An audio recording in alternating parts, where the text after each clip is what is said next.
We want to basically see a future where complete farmer becomes like the Alibaba of agriculture in Africa, where we have farmers transact and trade with buyers all over the world. We're trying to be that one place, that one platform that you need to move money within and outside Africa. We see it as a reality, it's becoming a reality where all aspects of life, from social to finance to security, everything is moving to digital. The entrepreneurship we see in Uganda, we need to enable and make Uganda the best place to be an entrepreneur in Africa. It really depends on us if we are able to embrace our own and then build them by ourselves. But the good news is there that Africans still, if there is a technology which they feel part of it, and they feel they own it, then they really embrace it.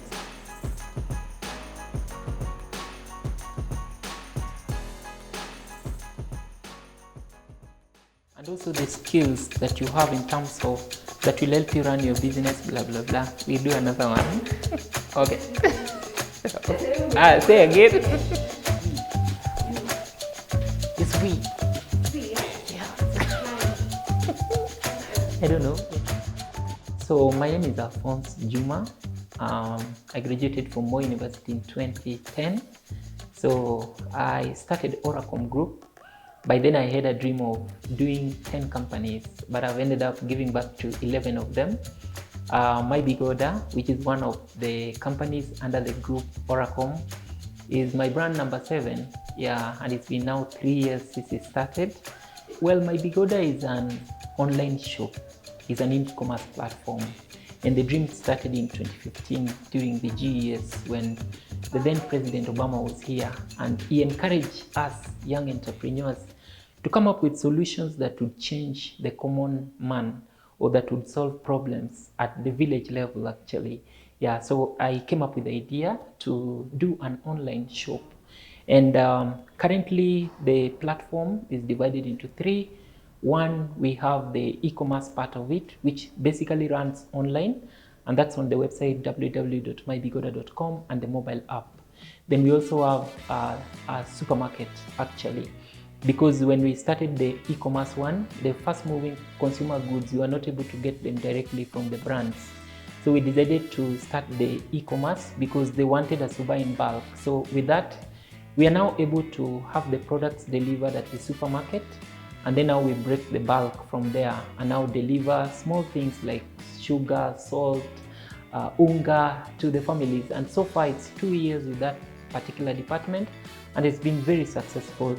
And then the third is the wholesale. We'll set up a wholesale department, and now we've seen a lot of companies, corporates, and even individuals now being able to buy in bulk simply because of that innovation of the wholesale part of it.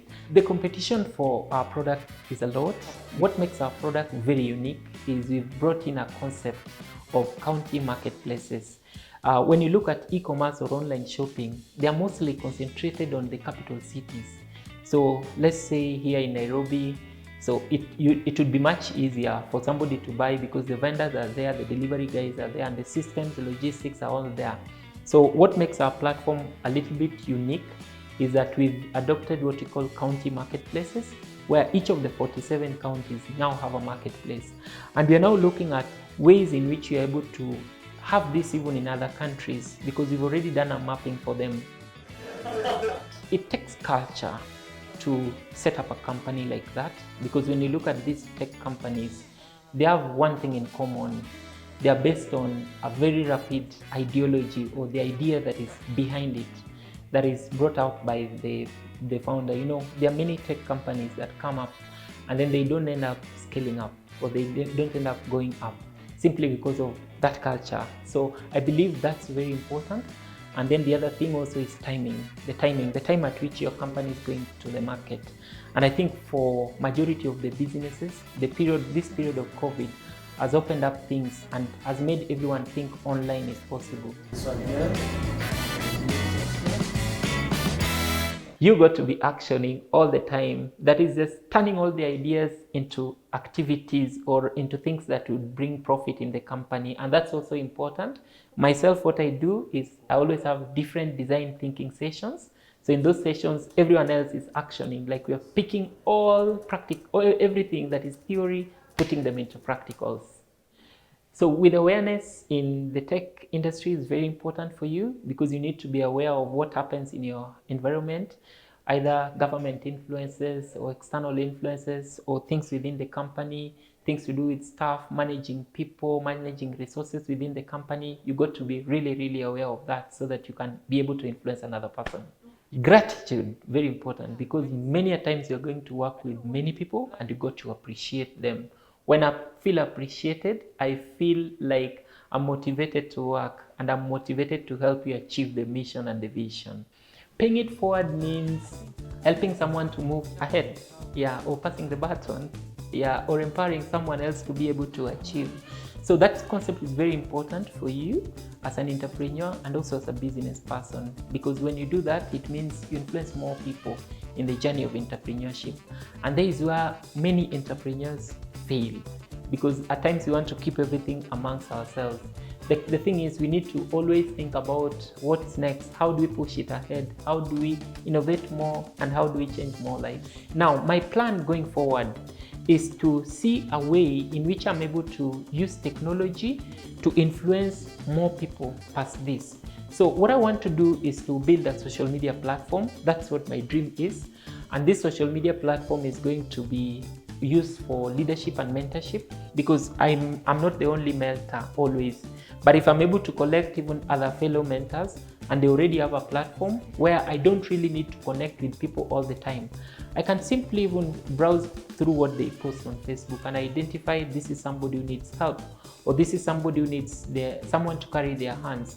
So I believe in the near future, once I fully come up with this social media platform, then I think it will really narrow down that gap, and it will then be very easy for every other mentor who would like to change lives, and even for me as myself, alongside the other mentors as well. Wonderful. We Africans, we really don't love our products a lot. Actually, there was a time somebody told me that when he looked at my innovation and he was like, can we export it somewhere and then bring it back to Africa, and then they would embrace it. So it really depends on us if we are able to embrace our own and then build them by ourselves. But the good news is there that Africans still, if there is a technology which they feel part of it, that means you've already brought up a team that feels part of it and they feel they own it, then they really embrace it. And that's something that we are also trying to do on MyBigOrder. You're good. We drink some cocoa syrup. There's some continuous bite between go to the hill, go to the hill.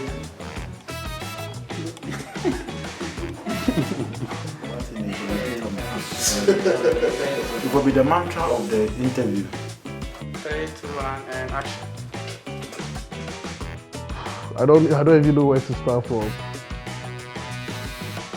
My name is Desmond Connie, the CEO and founder of Complete Farmer.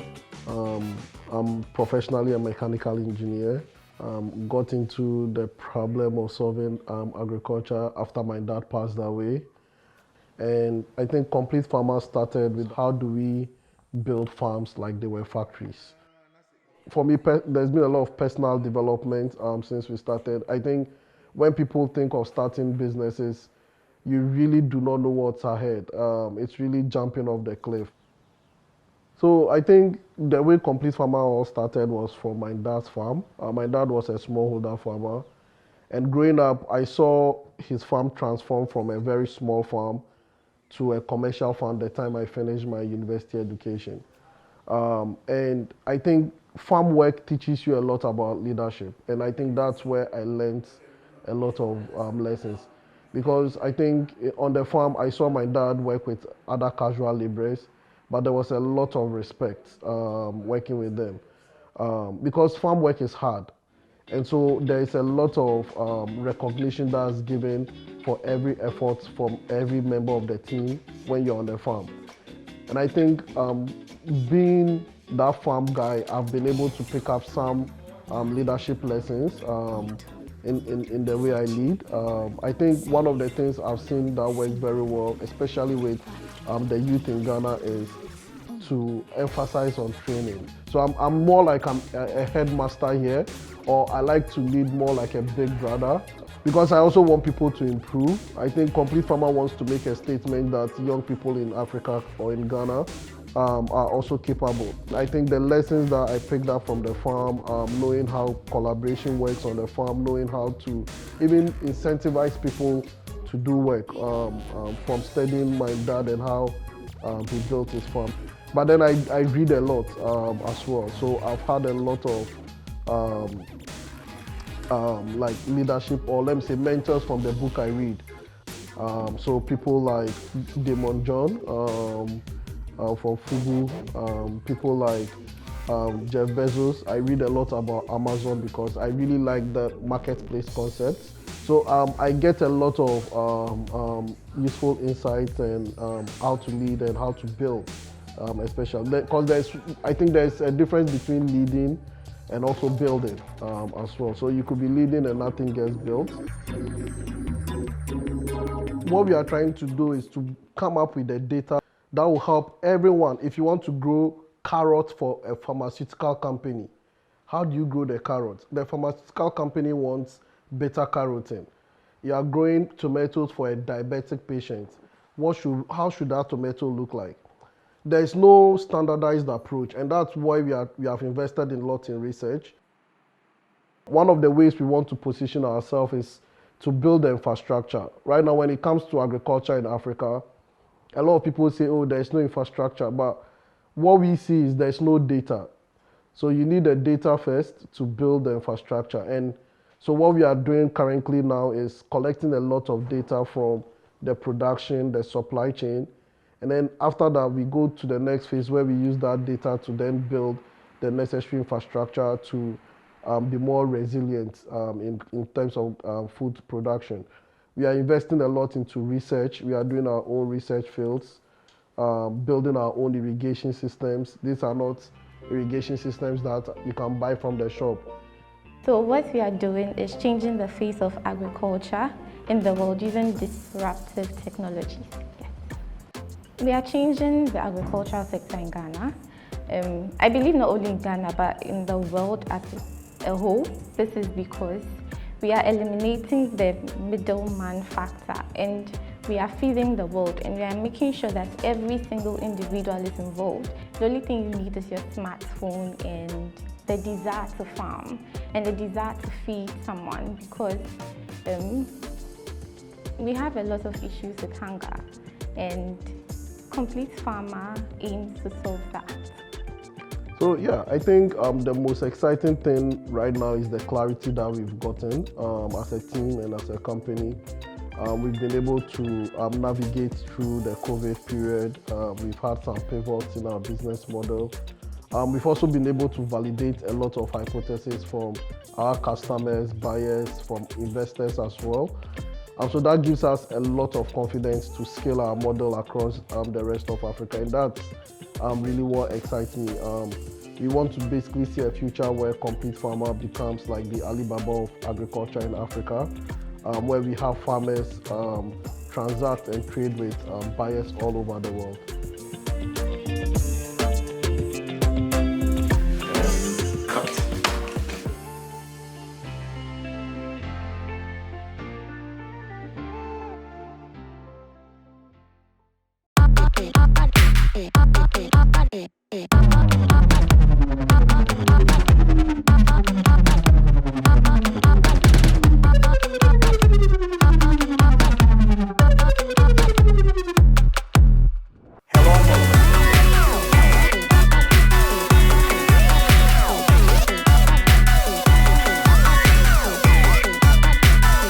From around the world. Let's go.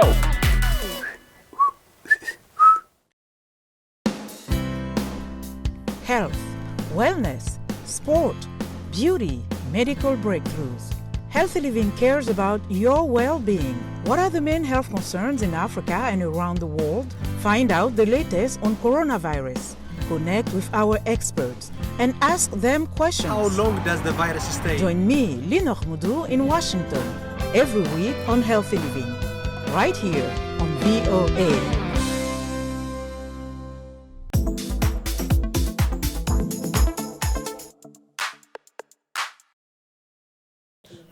Yeah, I think.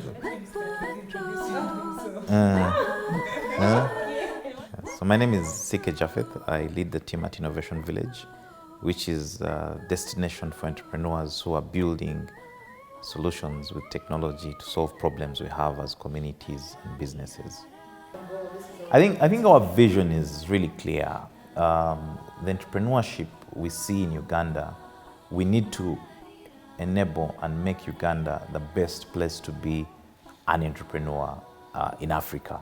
That if anyone across the continent, across the world, wanted to start a business, they should think of coming to Uganda. They should think of starting here, from Uganda to Africa to the world, because of the environment that supports entrepreneurs, because of our ability to support entrepreneurs to succeed even in the most unlikely situations.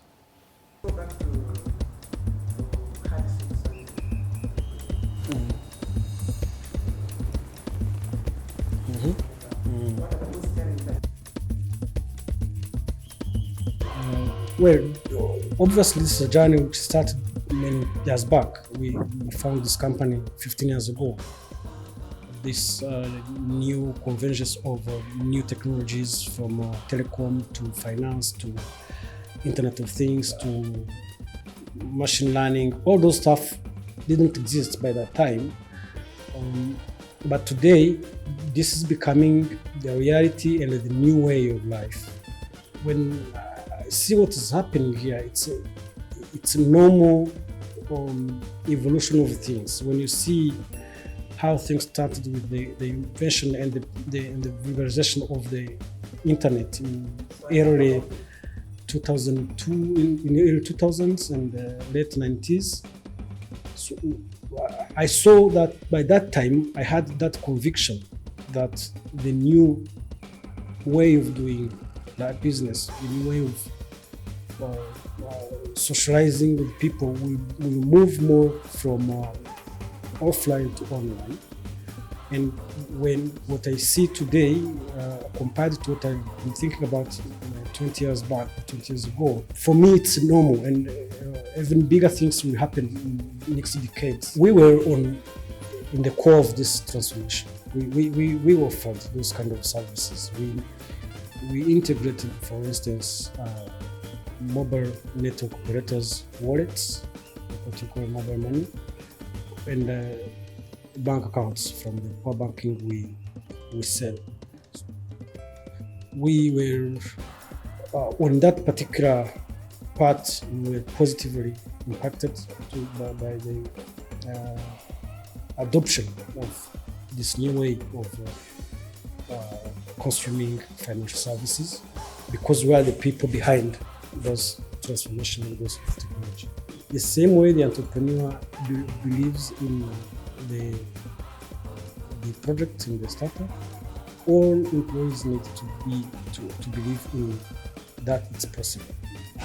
Because even if we pay them twice the market average salary, but if you don't believe in it, and you don't have this deep confidence that things are gonna work, then you're losing your time.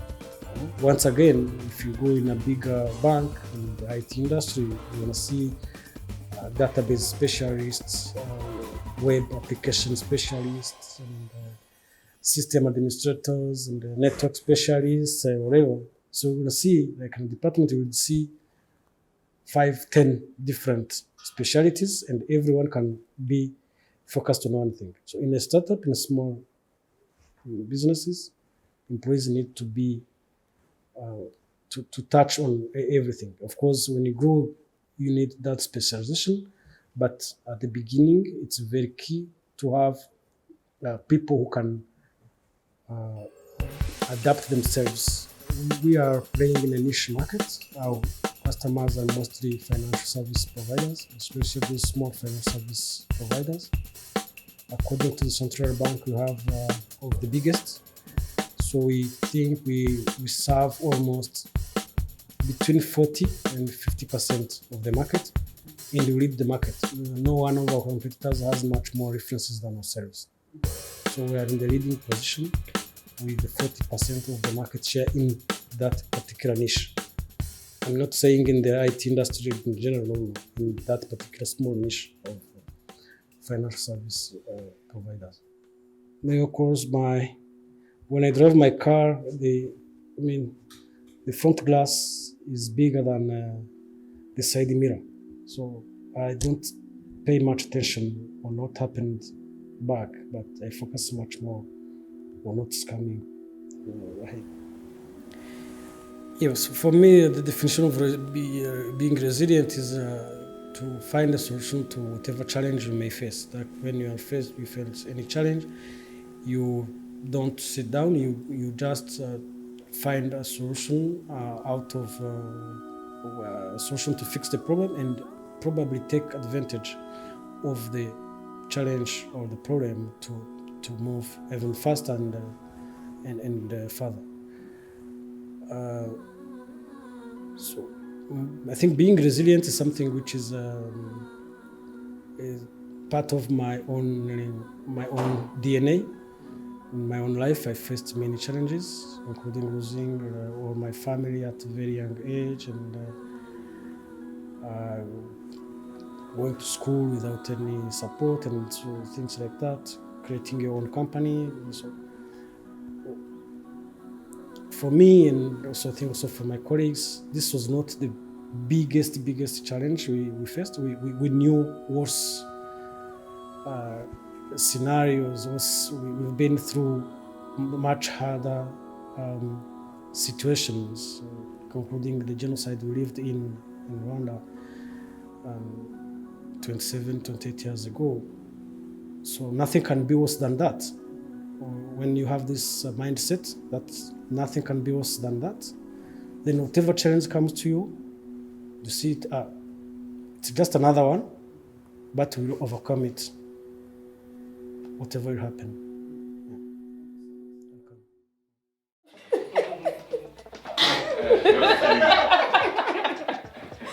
Okay,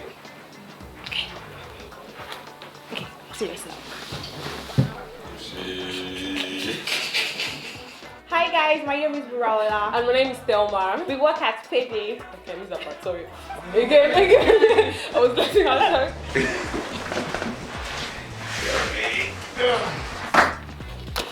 It's not that I don't. Okay. Eh? You look like twins. You're twins. As ready as I can be. Let's go. Hi guys, my name is Rwanda. My name is Thelma. We work at PayDay and the world just got smaller.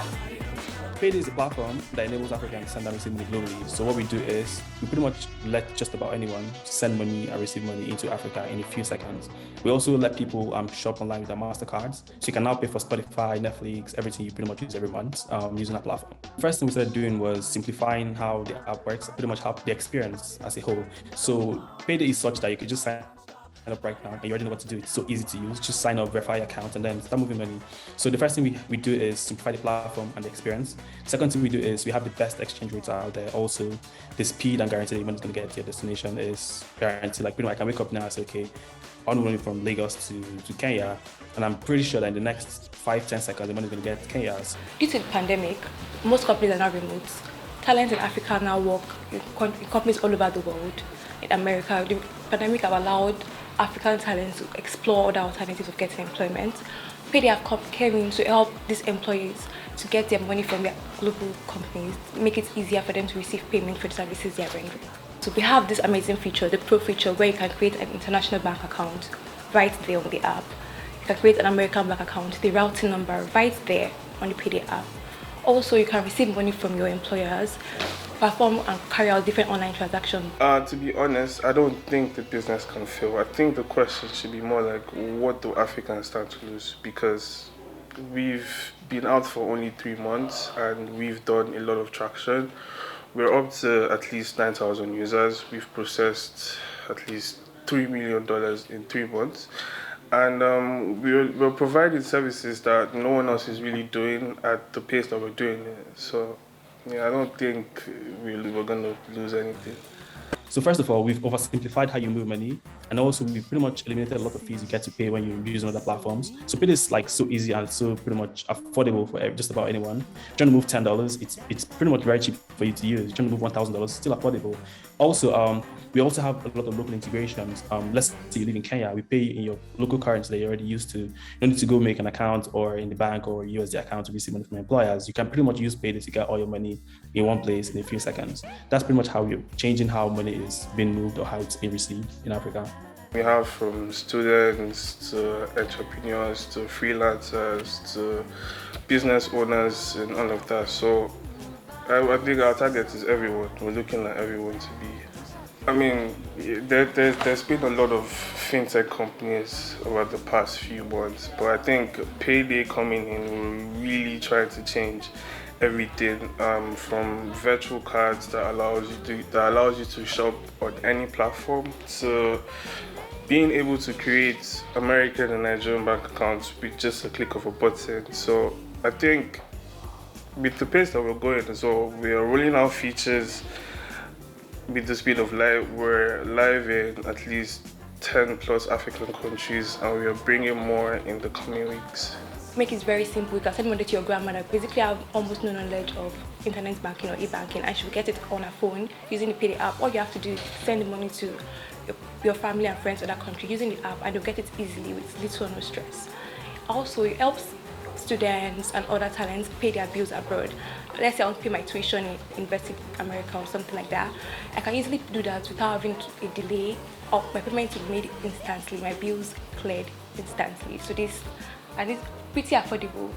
The transfer charges are not crazy or very high, so this helps Africans send money. So we're looking to be the PayPal for Africa. We're trying to be this one-stop for Africans to solve all their financial needs. We're trying to receive payments from foreign employers, use PayDay. We're trying to pay for your bills abroad, use PayDay. We're trying to shop online using MasterCards, use PayDay. So pretty much, if you're also trying to send money to your family and friends within Africa or outside Africa, we just pretty much use PayDay as well. So that's what we're solving. We're trying to be that one place, that one platform that you need to move money within and outside Africa. The goal of every company is to become more valuable than it currently is. And at PayDay, our goal for the next 4 to 5 years or less is to attain the unicorn status. That's to be more valuable than $1 billion.